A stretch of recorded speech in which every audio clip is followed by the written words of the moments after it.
Olá pessoal, eu sou a professora Luana, professora de administração, trabalho na UESP, sou professora também da pós-graduação, formada em administração e com mestrado também em administração. Sou professora da disciplina de gestão de pessoas no setor público. Nós vamos conversar um pouco sobre os pontos principais da nossa disciplina, que estão divididas em 4 unidades. Caros alunos, nós vamos dar início à nossa videoaula da unidade 1.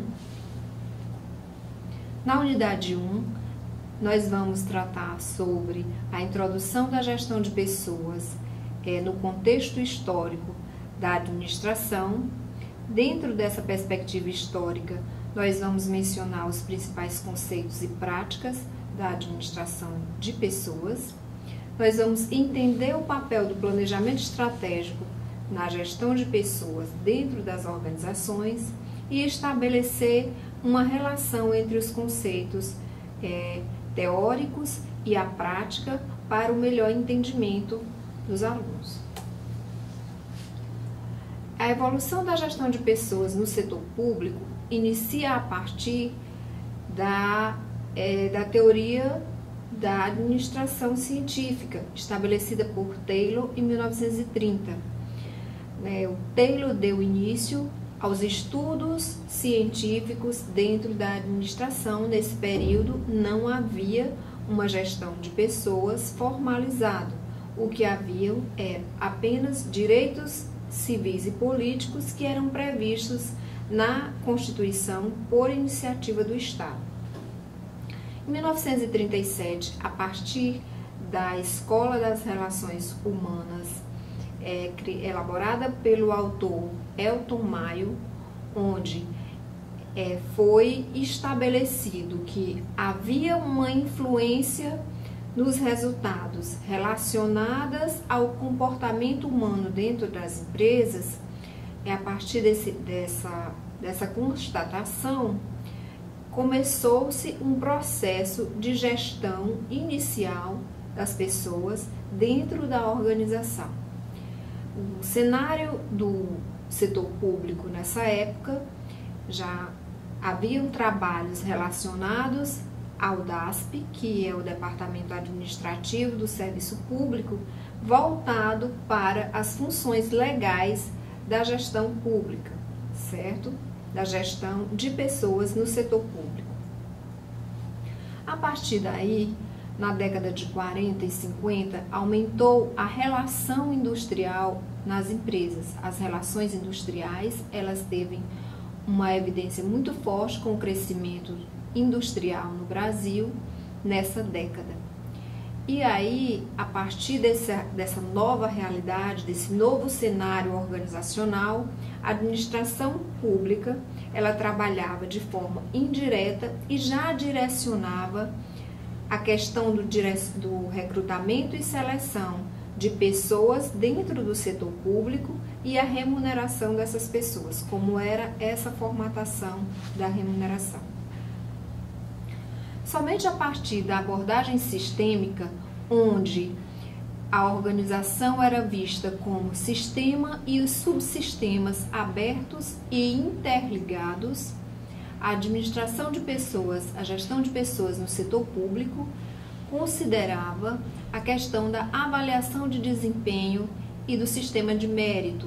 O planejamento de carreira também já era estabelecido nesse período e o Estatuto do Funcionalismo Público direcionava essa gestão com a política de recursos humanos, que era voltada para a valorização da função pública e também já trabalhava as questões relativas à renovação do quadro de pessoal. Na década de 80, a gestão estratégica ela foi reconhecida como uma necessidade para a gestão de pessoas. Nesse período, o setor público trabalhava políticas e diretrizes de desenvolvimento de pessoas. Também iniciou-se uma consideração sobre a gestão de competências como um fator determinante para a gestão estratégica geral e havia uma confusão entre o planejamento estratégico de pessoas e o planejamento estratégico geral. Em seguida, nós vamos ver o modelo sistêmico de recursos humanos direcionado para o setor público, onde os inputs são as informações que entram no sistema, alimentam esse sistema, e essas informações elas estão relacionadas ao trabalho e às políticas de recursos humanos, ou seja, os fatores ambientais, as informações que vão ser importantes para a geração de resultados. Dentro desse processo de planejamento de recursos humanos, deve ser considerado 5 elementos. O primeiro elemento trata-se do recrutamento e seleção de pessoas, o desenvolvimento dessas pessoas, a capacitação dessas pessoas para a execução de tarefas, que está atrelado a um plano de cargos e de carreira, voltados para a remuneração e também interligados à avaliação de desempenho, ou seja, há um recrutamento e seleção do colaborador, a capacitação daquele colaborador para a função apropriada, a alocação daquele colaborador, o plano de carreira que serve como um motivador para aquele servidor, a remuneração que está atrelada às tarefas e a questão da avaliação de desempenho periódica. Todos esses condicionantes contribuem para a eficiência organizacional, a satisfação pessoal e a criação de valores dentro da organização. Outro ponto importante da nossa unidade 1 é o conceito de gestão de pessoas no setor público. Esse conceito, gente, ele diverge entre alguns autores, porque a gestão de pessoas no setor público, ela é um esforço orientado para o suprimento e manutenção do desenvolvimento de pessoas dentro do setor público e tem como fundamento os institucionais legais para o provimento desse trabalho. Então, essa divergência partiu do princípio que a gestão de pessoas ela é um termo visto como mais apropriado porque a gestão de recursos humanos, embora muito usado ainda, ela subentende-se que o fator humano é visto como um recurso. E isso causa uma divergência teórica por conta dos recursos financeiros, recursos estruturais. Então, o fator humano visto apenas como um recurso. Na verdade, a gestão de pessoas, ela enxerga o fator humano como um ativo intangível e não como simplesmente um recurso dentro da gestão de pessoas. Então, há essa divergência dos conceitos e há esse direcionamento da tendência para a gestão de pessoas. E no caso da nossa disciplina, no setor público. Na unidade 1, nós também podemos entender melhor como funciona o planejamento estratégico de pessoas no setor público. Maximiano, em 2007, ele fala sobre o planejamento estratégico dentro de um processo intelectual que estrutura e esclarece a visão dos caminhos em que a organização deve seguir e os objetivos que deve atingir. Para isso, o planejamento precisa considerar alguns componentes na elaboração desse planejamento. O primeiro componente é a missão da organização, que é a razão de ser da organização. Então, o que faz ela existir? Qual a missão primeira desse trabalho dentro dessa organização? O segundo componente da organização é o desempenho da organização, os resultados efetivamente alcançados, qual é o propósito, qual é o objetivos e as metas dessa organização num período estabelecido.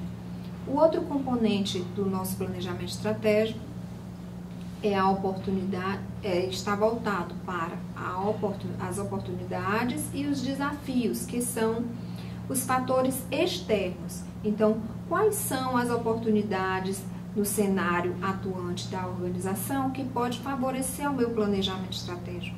E os desafios são direcionados para quais são os limites, os pontos que me traz uma limitação dentro do meu ambiente, dentro do setor atuante.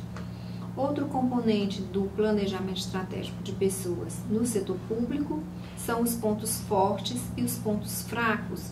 Esses pontos fortes e fracos são relacionados à organização interna, ao ambiente interno da organização. O que é uma limitação para o meu planejamento e o que é que eu posso considerar um diferencial dentro da minha empresa?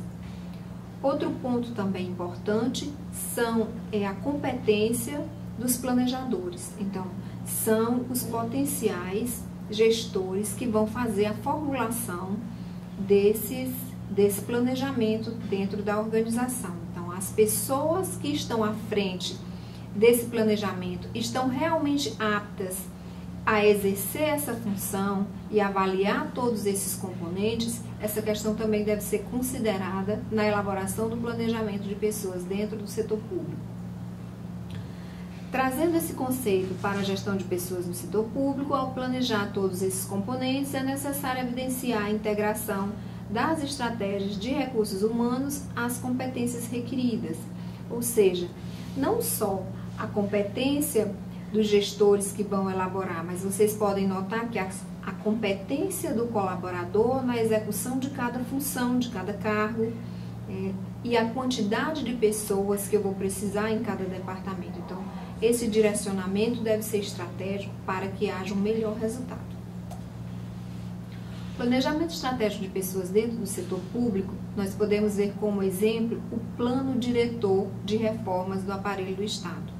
Como a gente viu no nosso material postado na plataforma, ele foi criado em 1997 e ele tem uma proposta de novas formas contratuais, então novos regimes de trabalho. Ele amplia o leque e facilita, flexibiliza o trabalho dentro do aparelho do Estado.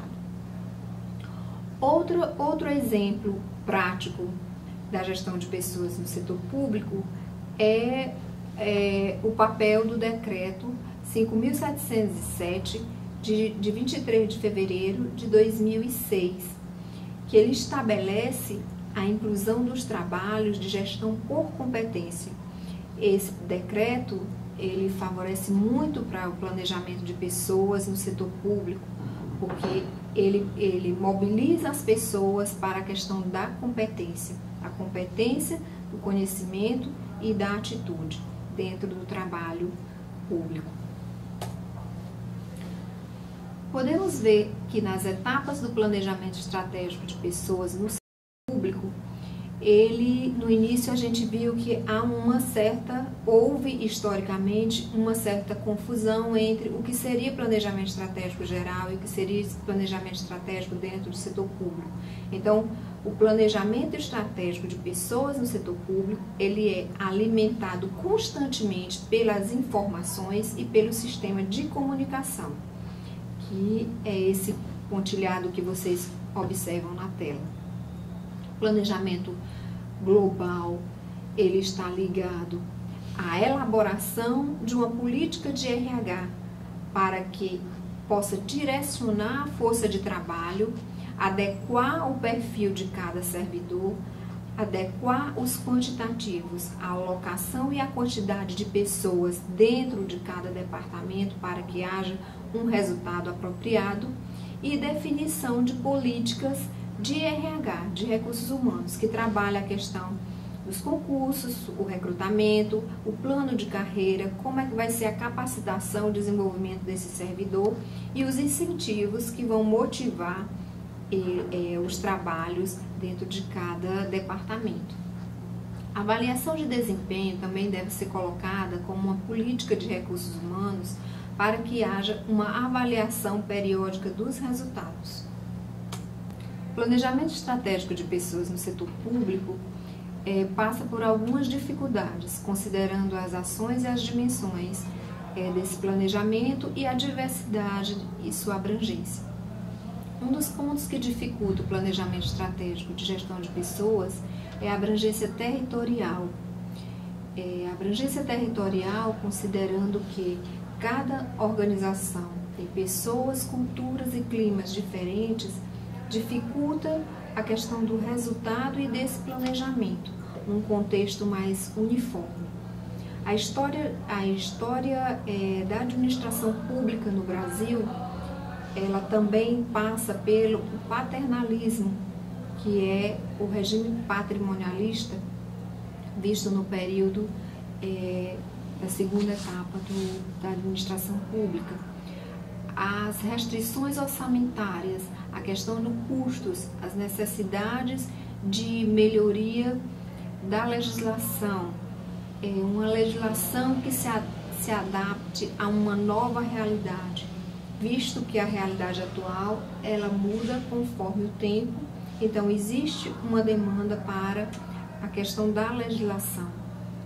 O despreparo profissional da maioria dos servidores públicos, a desmotivação para um desenvolvimento dos trabalhos dentro do setor público, a questão do desvio de verba, que está relacionado à ética e à honestidade, também atrapalha esse planejamento de pessoas no setor público.